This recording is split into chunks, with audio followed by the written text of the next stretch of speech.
right, good morning everyone. We're going to just have an extra one. If you don't have a handout, just let's share with somebody next to you. Make sure that the person next to you has one at least. Here's one extra. One extra.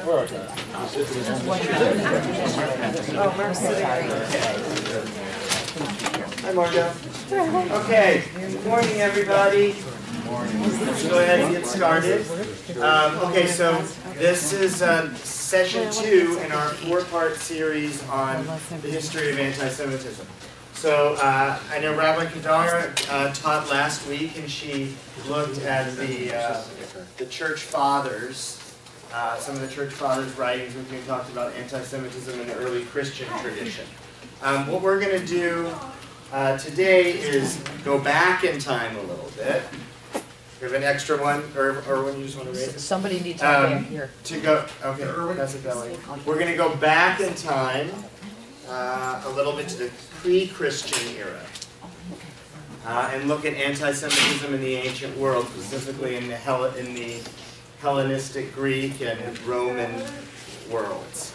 As we're tracking the history of anti-Semitism over the course of these 4 sessions, of course we're not covering everything because we only have 4 sessions, but as we track it, we're going to see that in each stage that we look at, some of the themes and tropes of anti-Semitism are built upon in the next stratum. So some of what you saw in studying the early Christian tradition, you're going to see probably in the pre-Christian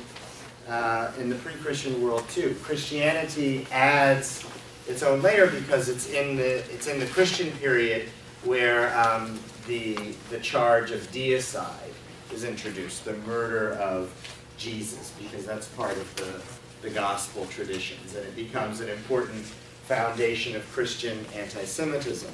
So what we're going to look at today, of course, doesn't know Jesus, so that is not part of it, but some of the earlier tropes you'll see already existed in the ancient world, which Christianity then adopted and modified. And when we're going to look next week at the Islamic tradition, we're going to see all of this as building blocks as well. So on the first page of the handout, we're going to start here because we have Purim coming up in a month. I thought we would start by taking a look at something from the Purim story, the book of Esther, and one of the most famous anti-Semites in the Bible, and that's Haman. Right? We all know Haman. Okay, so in Esther chapter 3, here this is kind of this is Haman's debut as an anti-Semite. Haman then said to King Ahasuerus, "There is a certain people scattered and dispersed among the other peoples in all the provinces of your realm, whose laws are different from those of any other people, and who do not obey the king's laws. And it is not in your majesty's interest to tolerate them. If it please your majesty, let an edict be drawn for their destruction, and I will pay 10,000 talents of silver to the stewards for deposit in the royal treasury." Okay, so this is in the book of Esther. Now, we're going to take a look briefly at 2 texts which are called the Targumim of Esther. They are translations of Esther into the language of Aramaic, which was the language that was spoken in the land of Israel and in Babylonia in the early part of the Common Era. And these are midrashim, kind of extended commentaries on the book of Esther, which were read in the synagogue. Okay, so have a good day, guys. Thank you very much. So I bring these texts because these are Jewish texts. They're texts that Jews of the early kind of part of the Common Era were hearing read to them in the synagogue, and they are putting words into Haman's mouth. Right? So these midrashim are reflecting what Jews themselves understood their opponents, or those who hated them, to be saying about them. And I think it's interesting to be able to see kind of what the Jews themselves understood about anti-Semitism at this time. Now the Targumim, these texts are relatively late. Okay, these are already in the 7th and 8th century, so in the Christian era and the Muslim era. So they're much later, but they reflect some of the key themes and ideas that emerge from ancient Roman and Hellenistic anti-Semitism. So let's just take a look quickly at the Targumim of Esther and see what our ancestors themselves were hearing in the world that they lived in, or at least how they perceived anti-Semitism in their time. Okay, so Harvey, you want to read the first one from Targum Esther Rishon? Their laws and teachings are different from every other people. They will not eat our bread or our cooked dishes. They will not drink our wine. They do not observe our sacred times. They do not uphold our customs. They do not follow the king's laws, and indeed, the king is of no importance to them. This is attributed to Haman. This is what the Midrash is saying Haman said in making the case against the Jews. And then let's continue from the Targum Esther Shane. Keep going. This people, the Jews, are arrogant. When they see us, they spit on the ground, and they see us as impure. They do not give their daughters to us in marriage, and they will not marry our daughters. The days on which we want to buy from them, they declare to be forbidden to engage in commerce with us. 1 in 7 days they rest, and enter into their synagogues to read from their sacred books and curse our king. After 8 days, they circumcise their sons' foreskins, taking no pity on them. And they say, "This is so that we will be different from the people of other nations." On the day they call Pesach, they go to their synagogues and read from their sacred books and say, "Just as we burn the leaven and eat matzah, so too shall the wicked kingdom among us be burned. And so too will God redeem us from this foolish king."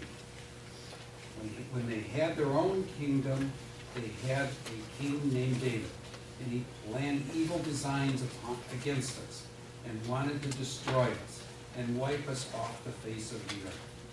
Whatever they sell at exploited prices, but everything they buy, they seek to pay only what is. Okay, so let's stop there. Okay, so this is a Jewish text. All right, these are what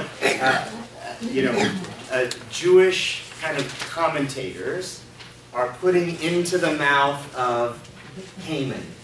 All right, and reading this in their synagogues, it's the Jewish perception of the anti-Semite in the ancient world. All right, so tell me about the characterization of Haman, the prototypical anti-Semite that comes through, or the characterization of the Jew that comes through in Haman's dialogue here, as attributed to him by Jews themselves. What kind of person is the Jew?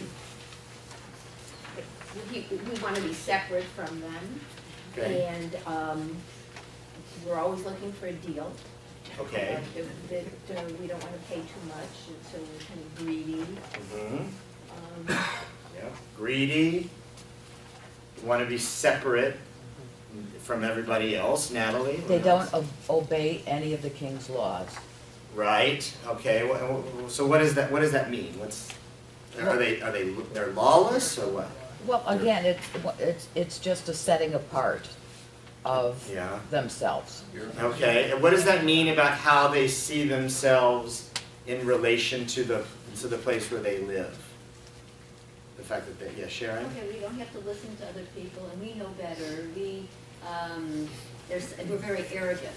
That we think that our daughters are better than their daughters. We don't want to mix with them. We're higher than they are in some way. We're elevated. Okay, right. It says that when they see us coming, they spit on the ground and regard us as impure. It's the Jews are cast here, as people who are arrogant and contemptuous of the people among whom they live, right? And they want to stay separate.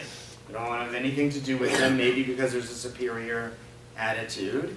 And the thing about the king is very important, but we need to understand that more. What does it mean? Yeah. I was gonna say, we're also barbarians. Yes. We Yeah. circumcise our young. Right, taking no pity, right? That's how they characterize it. It's a barbaristic kind of practice. Yeah. But there's a lot of truth in what these statements are. Okay. It's just how those statements are being perceived Okay. by the non-Jews. That's an important point. That's right. What do you see in this text that you would say are false claims? The cursing the king, I suspect. I mean, I'm thinking Maybe. of modern times. Well, maybe. I mean, the thing about patriotic. okay, well, see, that's the issue. I mean, in our time we speak patriotic, but the issue is loyalty to the state or loyalty to the king, right?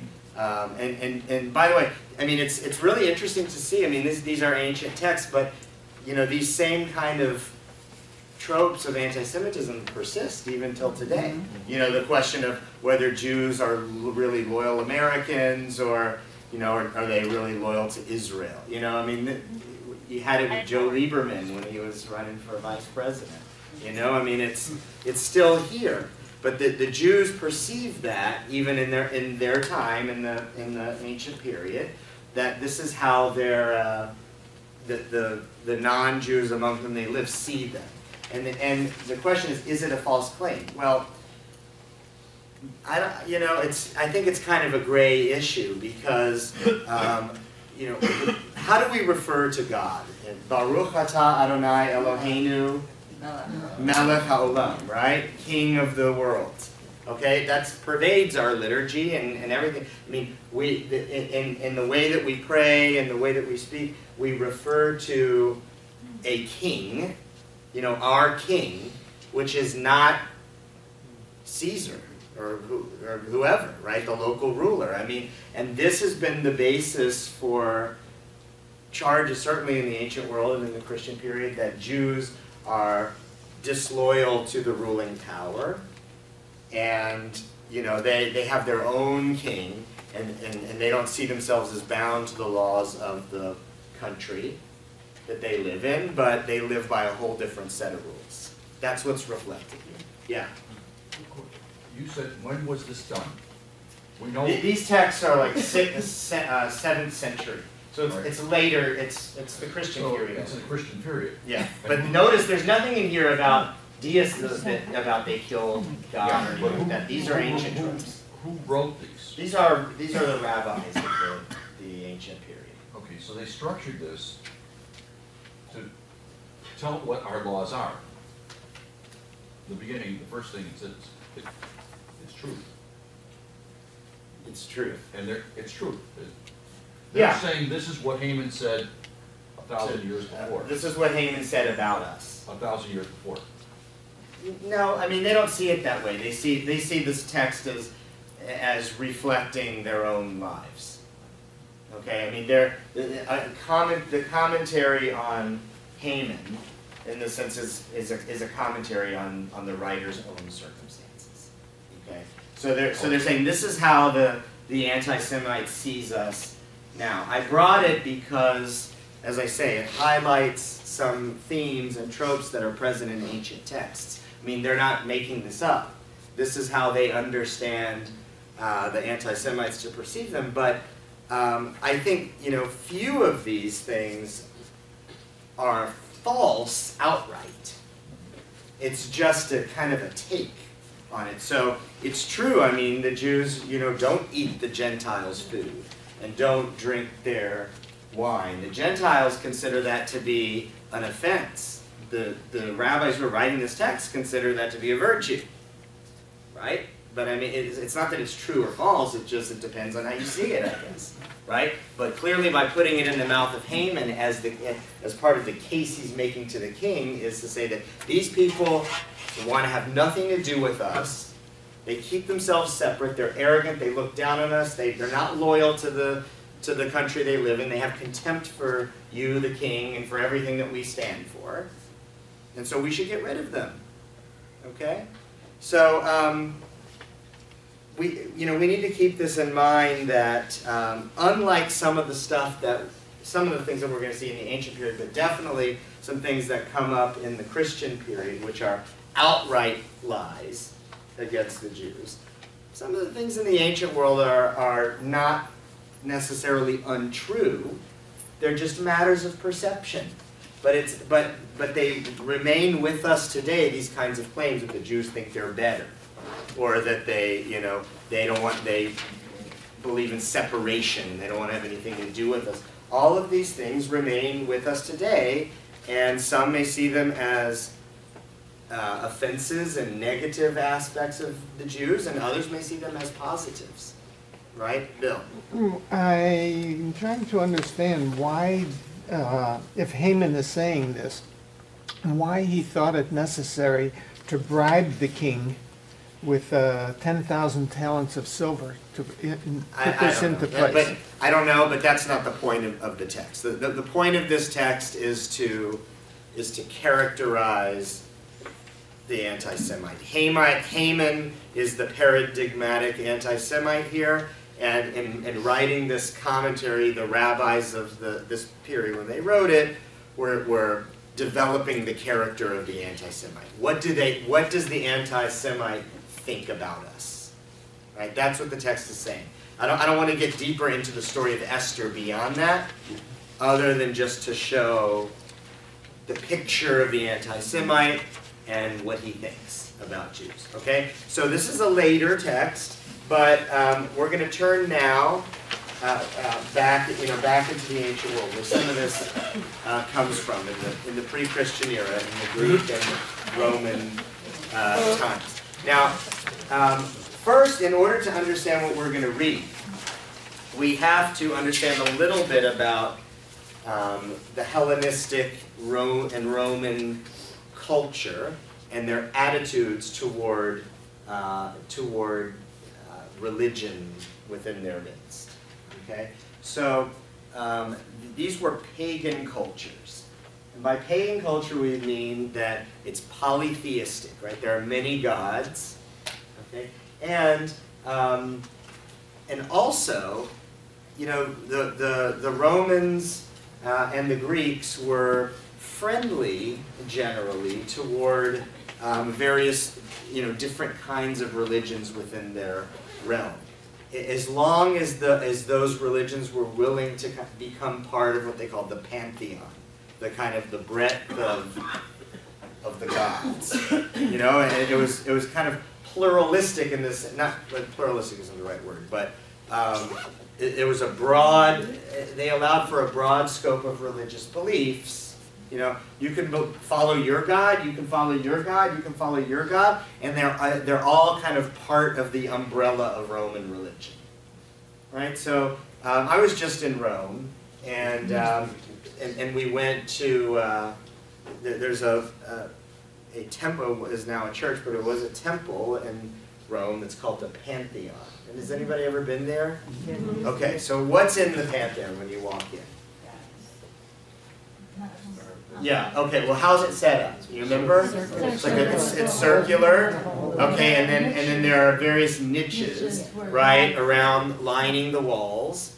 And now it's a church, so in each of the niches there's statues of different saints and so forth. But before it was a church, in each of the different niches there would be a statue of a different god, Jupiter and whoever, I don't remember all their names, Mars and all the different kinds of gods, right? And in Roman culture, different people followed different gods and worshiped different gods, and that was okay. And they allowed for other religions within the realm, so long as the people who followed, such and such god, kind of saw themselves as part of the broad landscape. So the Romans were friendly toward the Jews up to a certain period, which we'll talk about in a second. But let's look in the early, on the next page, page 2. The Edict of Augustus on Jewish Rights in 1 BCE. Okay, so Augustus is the first emperor of the Roman Empire. And he says to me, he says here in this edict, just to kind of read some of it, he says, "It seems good to me in my advisory council according to the people of the Romans, that the Jews shall use their own customs in accordance with their ancestral law. Okay, and then he goes on and on. But it's like the Jews can be Jews. I don't care, right? As long as they're loyal to me, it's fine. And then Claudius, 42 years later, says, Claudius proclaims, therefore it is right that also the Jews who are in all the world under us shall maintain their ancestral customs without hindrance. And to them I now also command to use this my kindness rather reasonably, and not to despise the religious rites of the other nations, but to observe their own laws. Okay, so Rome was generally friendly, to the Jews. Fine, you want to worship this God, that's cool. As long as you're willing to be loyal to the emperor and everything, we're fine with it. That, of course, changes after the year 66. What happens in the year 66? Anybody know? Destroy the temple. Well, it happens in 70, but in 66, it culminates in the destruction of the temple. But what starts in 66? Revolt. A rebellion. Yeah, and Rome ruled the land of Israel, what is now the land of Israel, and the Jews of Judea, which it was called then, rebelled against Roman rule in the year 66, and it lasted for 4 years, and eventually it was suppressed. Rome destroyed the temple and the city and exiled all the people, and after that point Rome was not friendly toward Jews because, well, it was kind of off and on, but Jews were regarded as disloyal, okay, to Rome. But up to that point they were very friendly. Now, we're going to turn our attention to another part of the Roman Empire, the city of Alexandria. Where's Alexandria? In Egypt. Okay. In Alexandria, Egypt, in the last years before the Common Era and then during the first century, this was the location of the largest Jewish community in the world at the time. Okay, centered in Alexandria, Egypt. Prior to the year 31 BCE, Alexandria and Egypt were ruled by the Greeks. Okay? Alexander the Great conquered Egypt, and then his successors, his general Ptolemy, Ptolemy, was given rulership over Egypt, and Ptolemy and his children established themselves as kings over Egypt, and they ruled. Then in the year 31 BCE, what happens? Anybody knows Roman history? Caesar. Well, yeah, not Caesar. Caesar's a little bit before that. But we have a big battle between Octavian, who's later Augustus Caesar, and Mark Antony, who's allied with Ptolemy and Cleopatra. Okay, this is called the Battle of Actium in the year 31. And as a result of the Battle of Actium, Octavian is victorious, and Alexandria comes under the direct rule of the Roman Empire. So prior to 31, the Greeks rule, and the Jews live there. There's a huge Jewish population. After 31, Rome rules over the Greeks. Okay? So we have to understand these political dynamics because it's important to understanding anti-Semitism. Anti-Semitism is always fueled in part by what's going on in the culture and part in the political landscape, right? So what did we just learn about the Romans' attitude toward the Jews? See Augustus's attitude. Leave them be. Tolerant and friendly, right? In fact, we didn't read it here, but the Caesars gave certain privileges to the Jews. For instance, they were exempt from emperor worship and so forth because it violated their practices. They were seen as kind of the favored people of Rome during this time. The Greeks, the local Greeks in Alexandria, didn't really like that so much, right? You have these Jews living among us. They're the favored people of the Roman rulers who we don't really like all that much. And this happens in various other places throughout history too. The Greek population, the local Greek population in Alexandria starts to become hostile towards the Jews because they're seen as a proxy of Rome, right?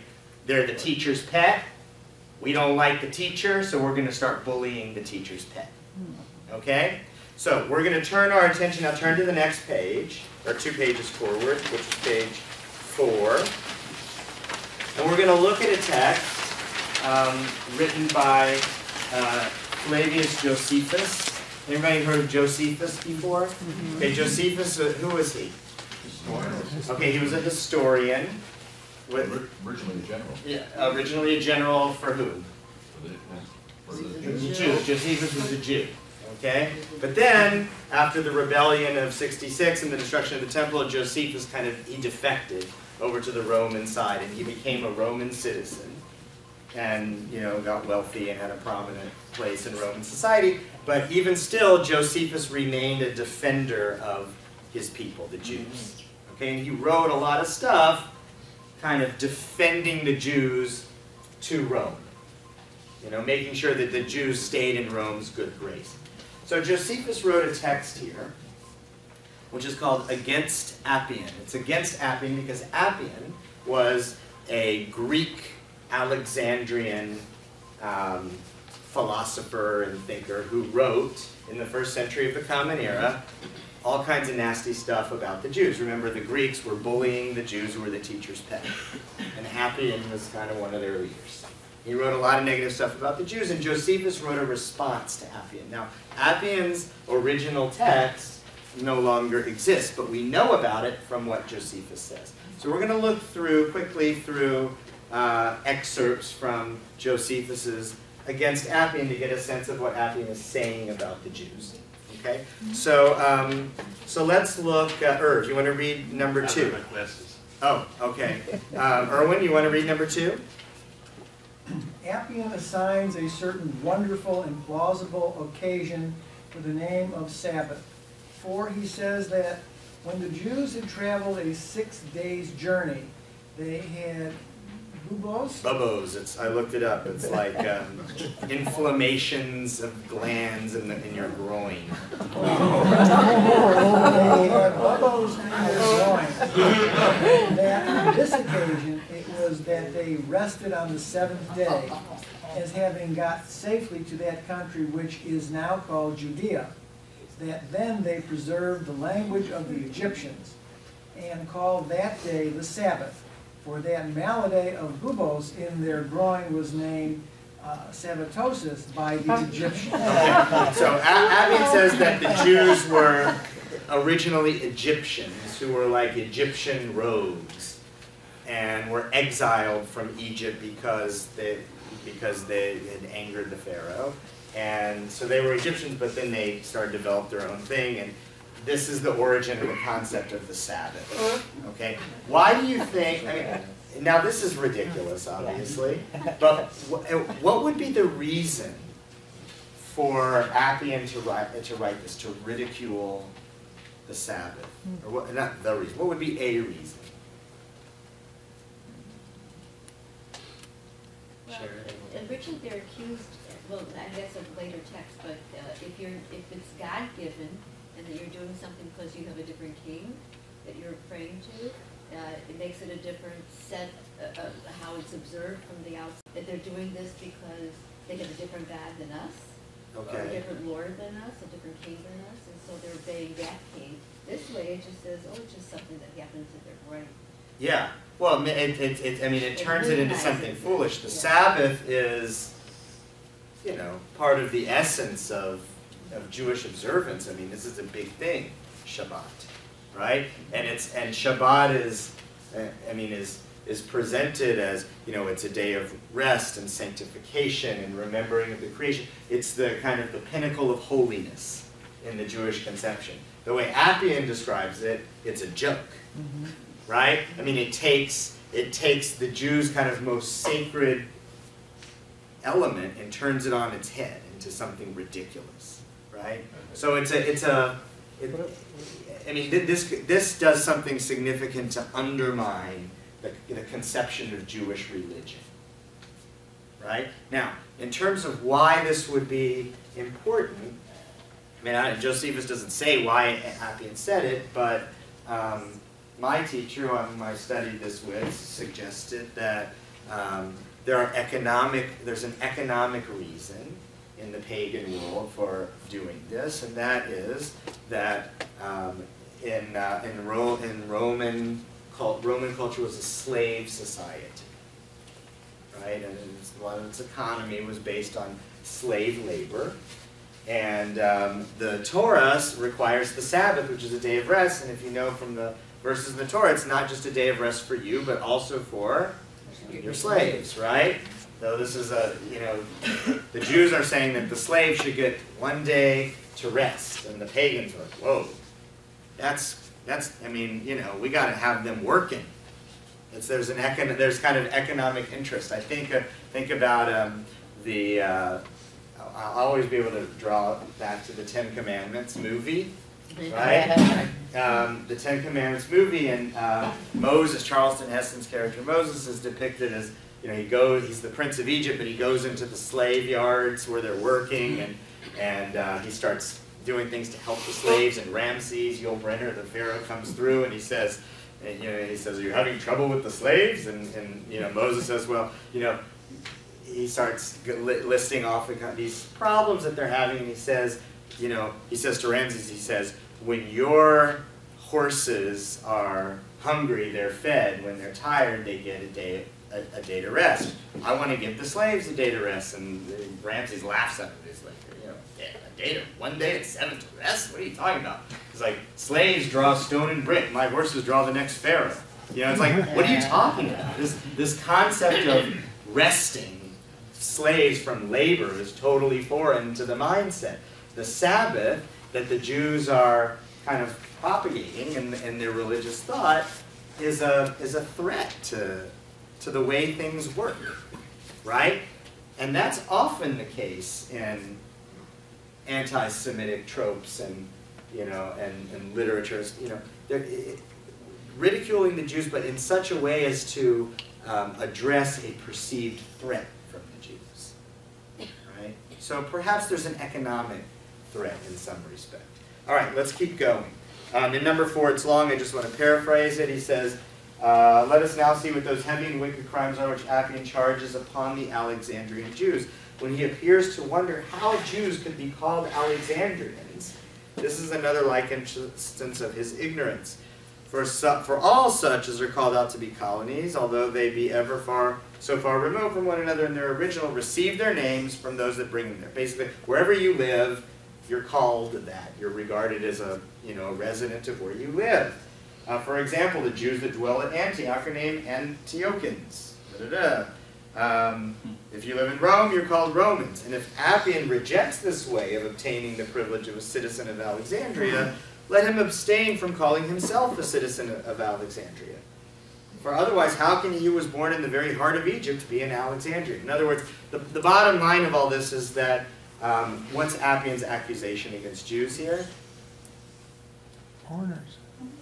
They're not part of the population. They're not part of the population, right? That's it. They live here among us. They call themselves citizens. They call themselves Alexandrians to pretend they're like us, but really they're not. Now, this is the first century, the Common Era. We've heard this accusation many times, most notably where? Where have we heard this? The Jews call themselves Germans, right? I mean, that's exactly what Hitler and the Nazis said about the Jews, in Germany. Prior to the rise of Hitler, the Jews had been assimilated into German life. And they served in the army, and they were in government positions, and doctors and lawyers, very much assimilated into Jewish life. And when you look at a Jewish literature, Jewish texts from the pre-Nazi and the early Nazi period too, the Jews call themselves German. I mean, their identity is German first, more so than even Jew. Just like it is here, I would venture to say. We call ourselves Americans first. Well, that's what the Jews of Germany did. And then the Nazis came along and said, they call themselves Germans, but they're really not. They're kind of like they're like Trojan horses among us, right? They're like kind of pretending to be part of us so that they can poison our culture and, you know, poison our women with their perverse appetites. I mean, all this terrible stuff that the Germans said about Jews. But Jews were depicted as posing as Germans in order to undermine Germany. And that's already present here in Appian. They're posing as Alexandrians, but really but they're not part of us, right? Interesting to see how the themes live on and are adopted. Let's look at number 5. So he says, Appian is ridiculing these Jews who served as generals of the Alexandrian army in the war, right? But certainly instead of reproaching them, he ought to admire their actions and return them thanks for saving Alexandria. Da-da-da-da-da. Again, this trope is seen in Germany because there were Jews who served in World War I and had won the Iron Cross, you know, the medals of valor. And Hitler came, you know, the accusations against the Jews were they were disloyal to Germany and to the cause and such, right? It's parallel very much. On number 7, Appian had the impudence to pretend that the Jews placed an ass's head in their holy place. And he affirms that this was discovered when Antiochus Epiphanes spoiled our temple and found that ass's head there made of gold and worth a great deal of money. What does this suggest about Jews? This is also a falsity, but what does it suggest about Jews? It's idolistic. The what? Idolistic. Well, idolatrous, I guess we would see it that way, but remember, these are already idolaters. I mean, Appian is a pagan, so they don't see that as a problem. But, well, there's the gold, and of course, the wealth, but they worship an ass's head, right? I mean, it's like their religious practices are perverse and weird, okay? He goes on to say, and this is a big one in 8. Appian says that Antiochus found in our temple a bed and a man lying upon it with a small table before him full of dainties.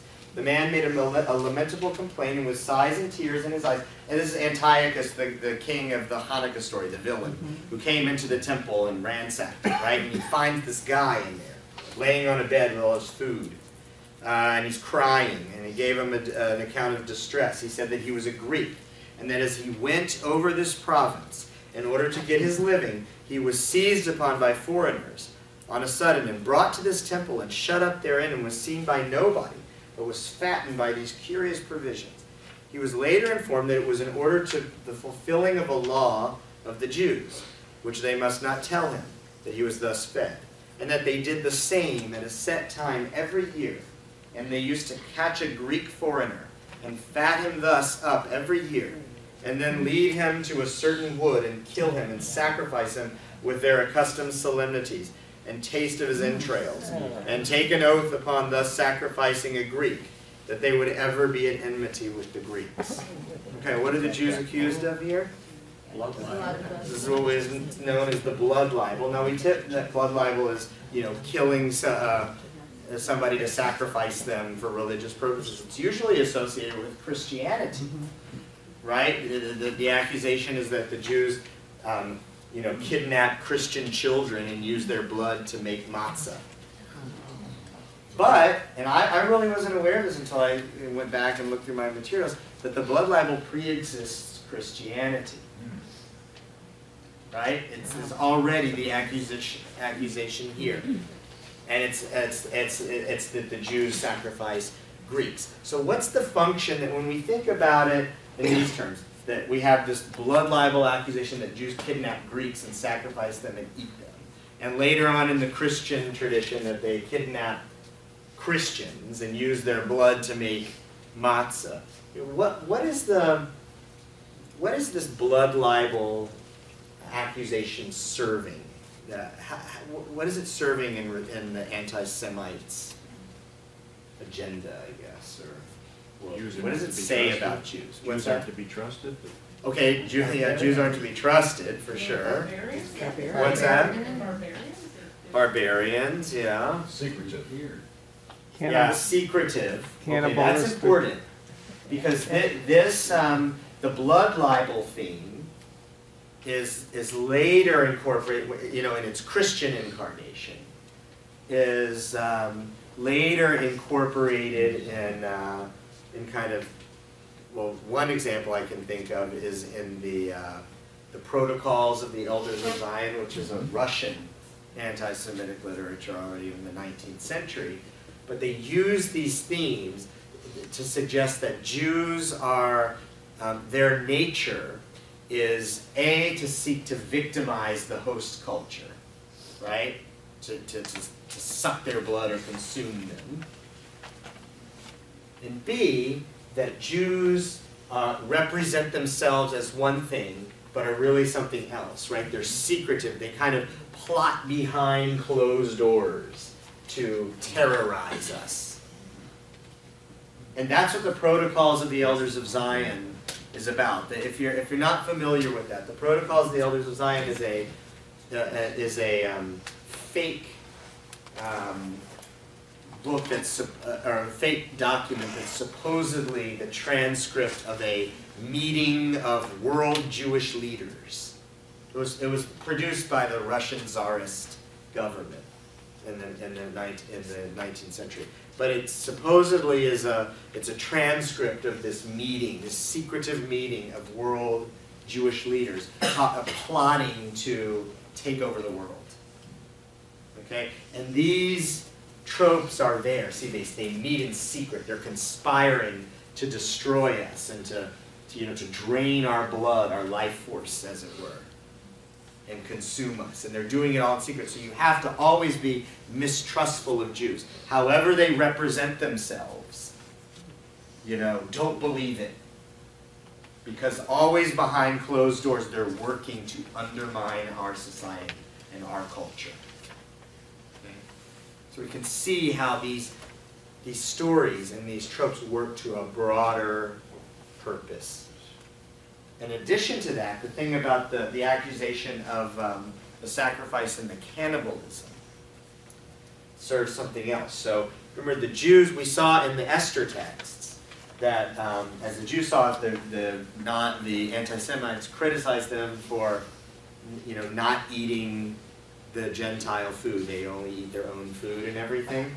And it might be seen, that might be seen as something that the Jews do in order to make themselves, sacred, or they regard the Gentiles as impure, or whatever. It's a practice of holiness, and this is kind of a response to that, which is to say that the Jews kind of pretend that they're so holy in the way they eat, because they won't drink our wine and eat our food. But guess what? They're cannibals. They eat people, so they're not so pure after all, right?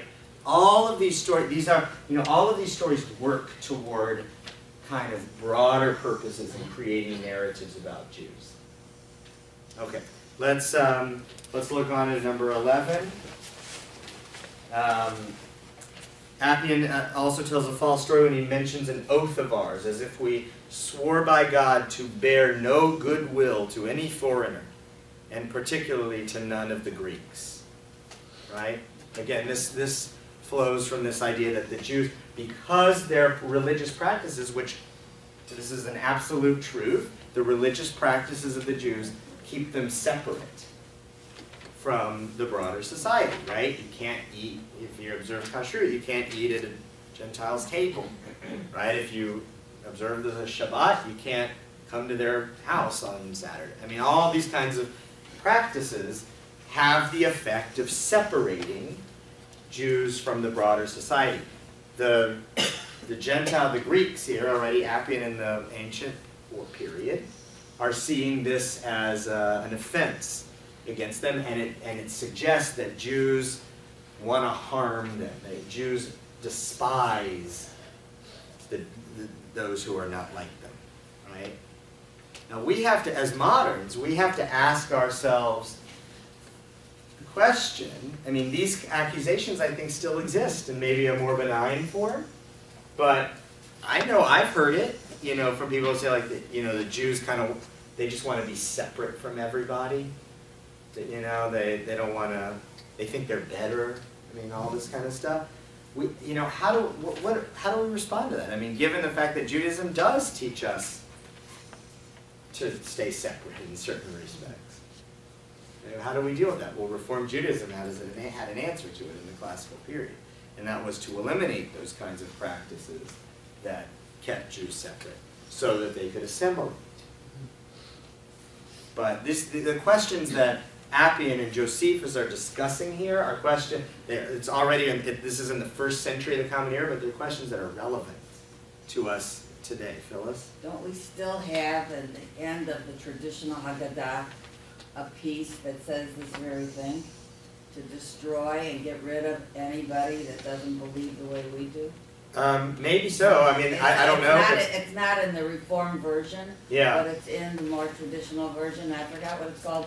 Suppose something, look it up. Yeah. Well, in Torah study yesterday, we read a passage from the Torah that talked about, it's a commandment of the Torah to go, into the land of Israel and annihilate the idolaters that live there, so that we can have our own space to live. I mean, yeah, it's, this is anti-Semitic literature, but, it's also, it's something that, you can't just dismiss. I mean, we have to deal with it, because in some sense it reflects certain aspects that are true. That's maybe what makes it so dangerous, right? And then in 13 there, he says, Appian says, we Jews have not had any wonderful men amongst us, nor any inventors of arts, nor any eminent for wisdom. Nay, he says that we are the weakest of all the barbarians, and that this is the reason why we are the only people which have made no improvements in human life. Okay? Now, thank you, Mr. Nobel.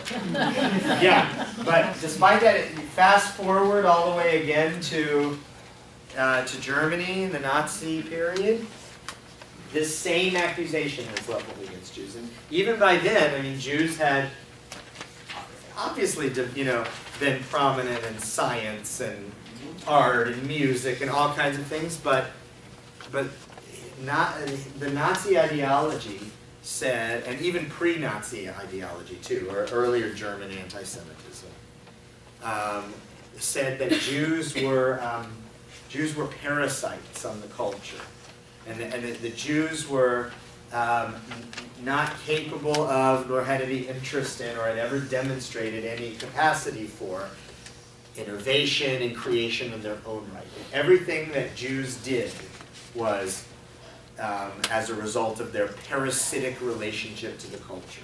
That the Jews simply exist, they're like leeches that suck onto a culture and drain the blood and kind of make it, that's how they live and that's how they flourish. That's what the Nazis said about Jews. Okay? And it goes all the way back here to Roman Alexandria. These things, I mean, and that's why this stuff, when we even look around today and you can see echoes of some of these things, these ideas have been so ingrained in human culture for so long. I mean, this is 2,000 years. So long, these ideas, and they take different forms, they emerge in different times and places and in kind of different incarnations, but there are common threads that run through it throughout the course of time. And no anti-Semite of any period, except maybe going back to them, but I don't know what came before, is totally original. I mean, Hitler's anti-Semitism may have been the most horrible in terms of its manifestations and the implications for the Jews, but nothing very little of Hitler's doctrine was original. It was he borrowed themes from Christianity, he borrowed themes from ancient paganism, he borrowed themes from the medieval Spain and their laws against the Jews. It was already in medieval Spain that Jews had to wear yellow badges, it was all borrowed, right? Because these things have been around for a long time. Okay, so now we've looked at Appian. Let's turn back to page 2. And we're going to move forward a little bit in time to the early 2nd century of the Common Era. to the Roman historian Tacitus. Okay, so he's in Rome, writing around 110. Now remember, Rome had previously been very friendly, but the relationship between Rome and the Jews changed after the revolt of 66 and the destruction of the temple. And Tacitus is writing about 40 years after the destruction of the temple. So Rome by this time is suspicious of Jews. We're not going to look at the whole thing, but let's look at the bottom of page 2. Let's see. David, you want to read? Can you read loudly? Sure. Moses wishing? Okay. Moses, wishing to secure for the future his authority over the nation, gave them a novel form of worship, opposed to all that is practiced by other men. Things sacred with us, with them have no sanctity, while they allow what with us is forbidden. In their holy place they have consecrated an image of the animal by whose guidance they found deliverance from their long and thirsty wanderings. They slay the ram, seemingly in derision of Haman, and they sacrifice the ox because the Egyptians worship it as Aspis. They abstain from swine's flesh in consideration of what they suffered when they were infected by the leprosy to which this animal is liable. By their frequent fast they still bear witness to the long hunger of former days, and the Jewish bread, made without leaven, is retained as a memorial of their hurried seizure of corn.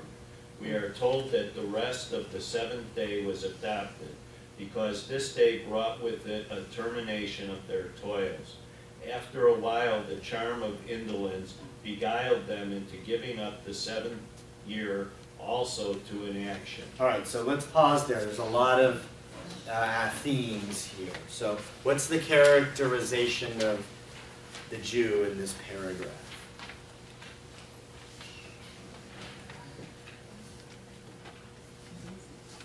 Lazy. Okay, that's what we're fun. Again, this is another thing on a twist on Shabbat.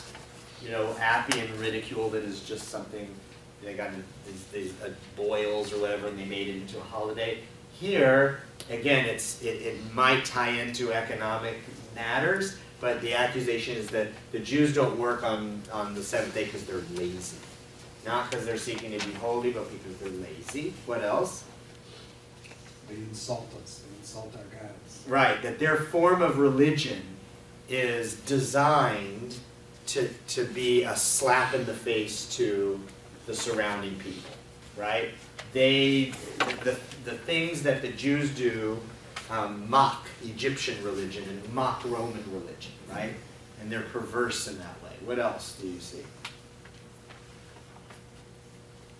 What's the deal with the abstaining from swine's flesh?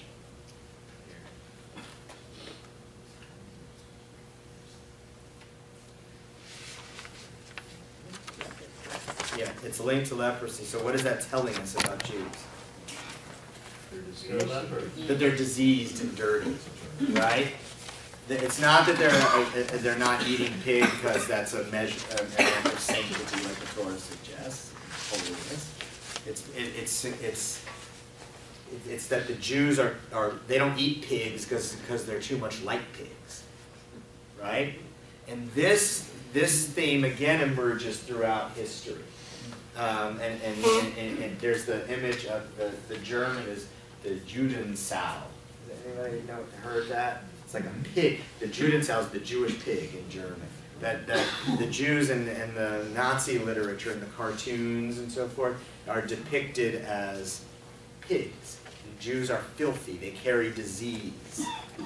That's part of the basis for Nazi laws, against Jewish mixture with Gentiles in terms of sexual laws and other things, is that the Jews were seen as diseased, like rats, carrying this disease and polluting. The laws in Germany that related to the sexual laws and marriage, intermarriage, and so forth, were called the laws for the preservation of Aryan purity or the purity of the Aryan blood. Or something. I mean, they're, you know, this is a dimension to it, that the Jews are filthy, dirty creatures.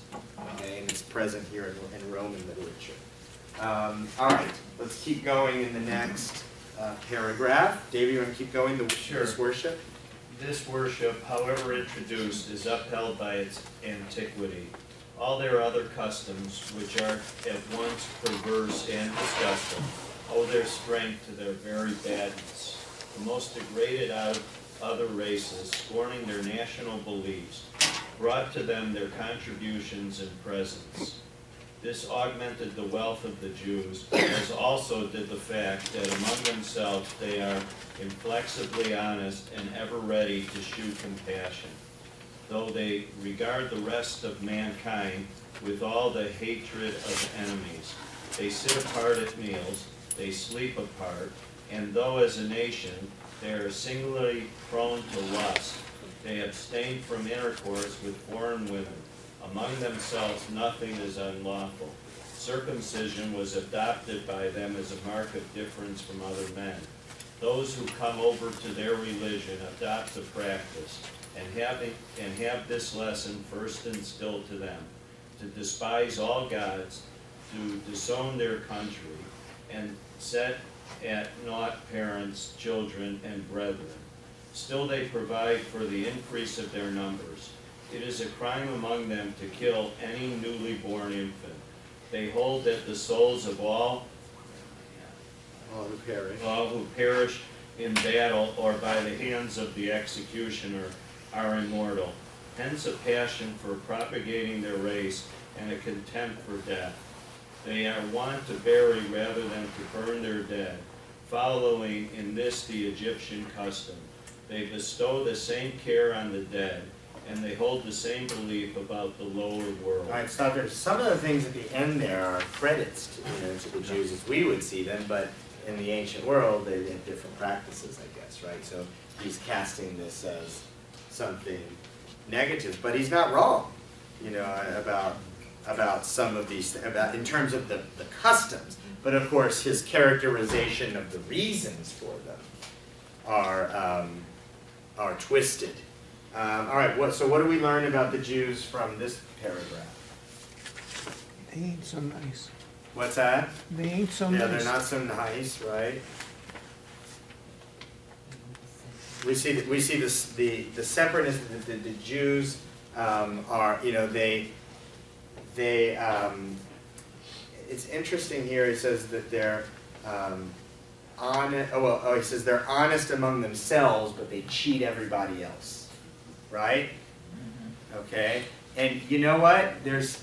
It's unfortunate to say, but there are aspects in the halakha that suggest this. So, in some of the laws that just we would not observe in any way, shape, or form in the modern period, but are present in older texts, which is to say, so one example, that there's a commandment in the Torah which says, if you find your neighbor's lost item, you must return it. But that's read, as with most other commandments like that it applies within the Jewish community alone. And so, there have been texts that are written say, if you find the lost item of a Gentile, you can keep it. Right? I mean, so it's ridiculous stuff like that that's appalling to us, but nevertheless is part of the tradition. And, again, not entirely untrue, some of the things. But this is the way that the Roman world saw the Jews, as wanting to be apart, and we create this own kind of insular society where we're honest and forthright, but to the rest of the world we have nothing but contempt, and we'll cheat them and be dishonest and could care less. Right? Now, let's just stop there. He just concludes by saying the Jewish religion is tasteless and mean. Right? Okay, so what are your thoughts on reflection about these texts? Sharon? I'm getting a really strange reaction. I'm starting to think about all of the prejudices that were fed about our own enemies, and wondering where the valid how valid all of that is, and there's such a story of demonizing your enemy that, you know, certainly we fell before it, but I'm thinking, you know, the Arabs are sometimes portrayed to us much the same. And Okay. it pokes holes in a lot of our core beliefs. We did it with, the Indians were savages, the Japanese were animals, you know, all of that. So man somehow needs to villainize, demean, make different, make below me, so that I can be okay. Yeah, and that's a good point about, you know, relating to Indians and other culture. I mean, we might observe customs or rituals that others do and just interpret it in a different way because we read it through our lens and we read it through our general, you know, attitude toward those people, and we might be misinterpreting them or, you know, kind of reading them in a negative light when it shouldn't necessarily be the case. Okay? Yeah, interesting point. Yeah. A few things. First of all, the Elders of Zion thing. The most popular person, the most famous person that pushed it in the United States was Henry Ford. And Henry Ford's biggest salespeople, the dealers that sold the most Fords, were Jewish. Okay. So it doesn't. Yeah. He didn't mind making money. He didn't actually hire the people that made him money. Yeah. That's part of it. Okay. Yeah, I mean the character of the anti-Semite. I mean, the perception of secretness is all over the place. Yeah. We can't eliminate that. We don't eliminate it. Yeah. We open our doors to everybody, but we don't bring them in. You know, once every 2 years, we have a community from the south side that comes to our temple. Yeah. But that's that much. That's all it's Yeah. we seem to be secretive to them. And Okay. the third issue, which I can't remember right now, is typical of what happens. All right, well, while you're thinking of it, does anybody else have a comment? Yeah. Well, the idea of demonizing another people goes back to really the most effective means historically of uniting a people is to create an enemy against the people. Yeah. And it's not just a national thing. We all went to a high school that had a rivalry. Yeah, right. I mean, there has to be somebody that you hate in order to unify your own group. Right, that's right. Yeah, so there's a French philosopher, the name of Sartre, who wrote a book, Anti-Semite and Jew. Has anybody ever read that book? He said famously that if the Jew did not exist, the anti-Semite would invent him. Okay, right.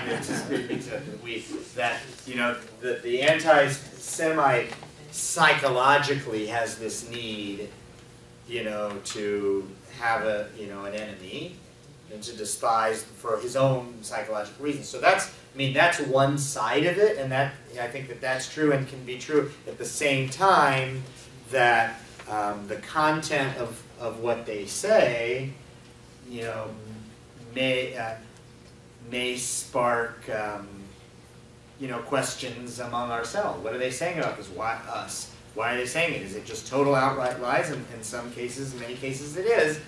In other times, maybe there's certain kernels of truth to it, but what we see as values are seen as vices or perversions to others. So it's very complicated, this story of anti-Semitism. We've seen now the tropes from the ancient world and the themes. You see how Christianity picks up on some of these and reinterprets and gives them different character, Christological, having to do with their own interests and ideas. And then next time we're going to look at anti-Semitism in Islam, and both in Islamic sacred texts and in the modern world. And we'll see some of these ideas again, but taking on different form and for different reasons. Okay? Thanks, everybody. Have a good day.